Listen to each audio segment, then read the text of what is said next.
in hot water today.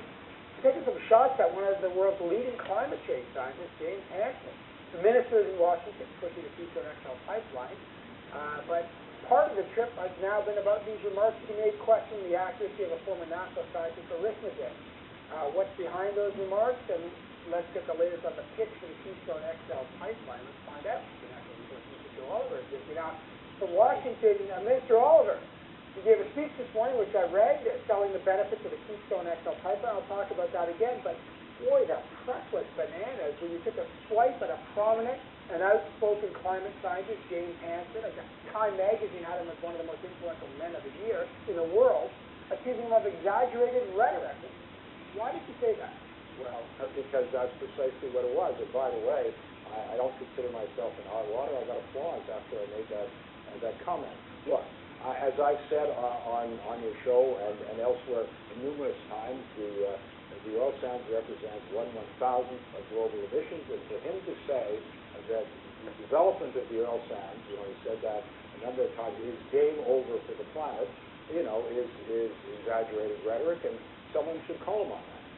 So, some will say, they look at you, Joe Oliver, Minister of Natural Resources, and this guy led the Goddard Space Institute for 30 years, elected to the National Academy of Sciences, designated by Time magazine as one of the 100 most influential people in 2006, the World Wildlife Federation Conservation Medal. They would say this guy's actually a rocket scientist, Minister. He knows his stuff.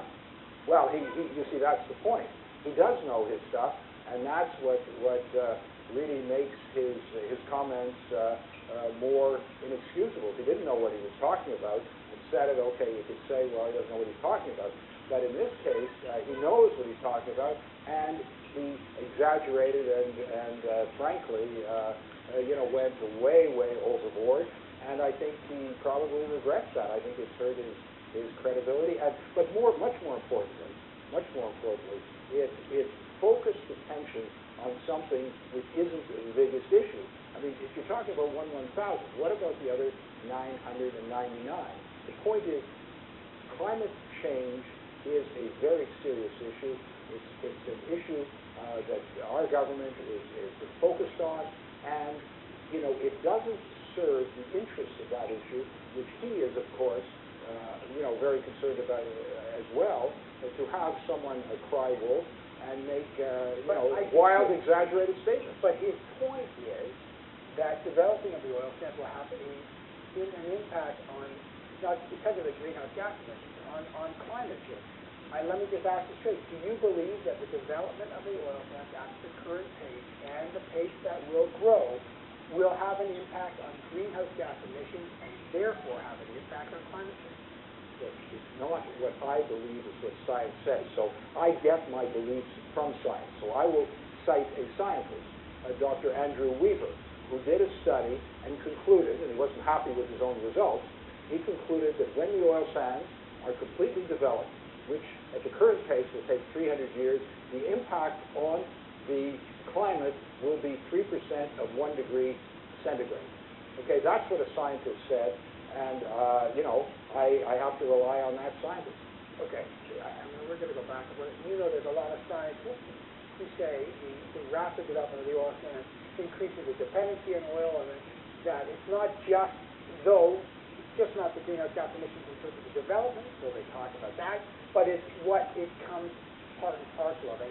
And you've heard people like David Smith and many others talk about that. I mean, I guess my question is, are you concerned about, clearly in the U.S., we've got the Environmental Protection Agency releasing a letter critical of U.S. State Department's favorable environmental review of the Keystone Project, raising concerns about the potential carbon footprint of the oil sands development. This is an issue. Well, on that specific point, the lead regulator in the United States is the State Department. They've done 2 massive environmental studies, and they have concluded that Keystone would not have an impact on a significant impact on the environment, and that's not surprising because you see, on a net basis, it wouldn't produce more greenhouse gas emissions. I mean, 20% or so of the oil which will be transported will be light crude from from the back in Montana, North Dakota, and Saskatchewan, and of the 70 or 80% that's left will replace heavy crudes in Venezuela and Mexico, which have the same carbon footprint. And so, on a net basis, there is no increase in carbon emissions to speak of, and that's a critical point in this regard. Look, I consider this issue of climate change to be very serious, but we've got to be careful on the facts about what produces, what exacerbates that problem, and what is not particularly relevant or relevant at all. Again, when we talk to people like at the Pembina Institute, they say the government's not really halfway there in terms of reducing their greenhouse gas emissions, because they say the real story is that we're well above the target levels today, that Canada's emissions reached 702 million tons in 2011, which was the most recent year they have data available. In other words, they'll be farther from the target, and even the Environment Canada's projections show the gap is growing. I guess the concern is, and it's certainly in the States, how do you address that concern in the U.S. that the greenhouse gas emissions issue, and we just get examples of it, is so significant to have a political impact that makes your job selling Keystone just that much tougher? Well, the first point is that the American public support Keystone 3-1. The governors of every single state through which the pipeline goes is supportive.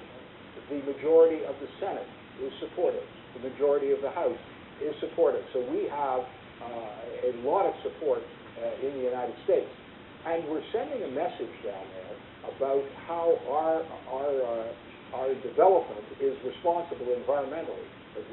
They have a basic choice. Do they continue to import oil from Venezuela and other countries which are less reliable, less friendly, less environmentally responsible, or do they import more oil, and we are already the biggest exporter? Do we import more oil from Canada, which is friendly, which is reliable, and which is more environmentally responsible? That's the basic choice that the Americans are confronting. We present an opportunity for energy independence in North America. Before I let you go, Minister, Avery Dix, the NDP leader of British Columbia, admitted to that election saying not only do they oppose the Gateway Pipeline, but they oppose twinning the Kinder Morgan line. That would put in jeopardy any strategy of moving any of the oil from Alberta to the West Coast if they win government and they're living in the bowl. You've got to obviously push back on Keystone. Any response from you to the Adrian Dix issue on the twinning of the Kinder Morgan? That would be two pipelines that have real opposition out there. No, I have no response. We're not going to respond to any comments made during this election period.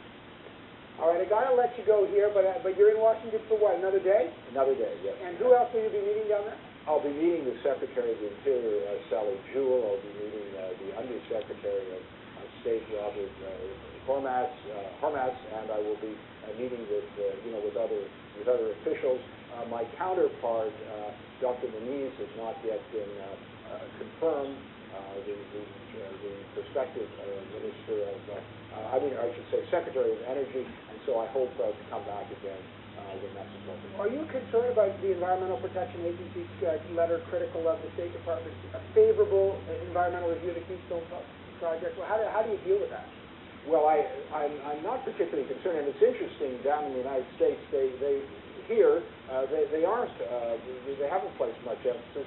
They understand what the role is, and everybody knows that it's the State Department that is the lead on this matter, and the regulatory process is playing itself out. We respect that process, but we remain optimistic that if the facts are taken into account, there will ultimately be improvement. All right, I got to leave it there. The Minister of Natural Resources, Joe Oliver, good to have you back in the program. Thank you, sir.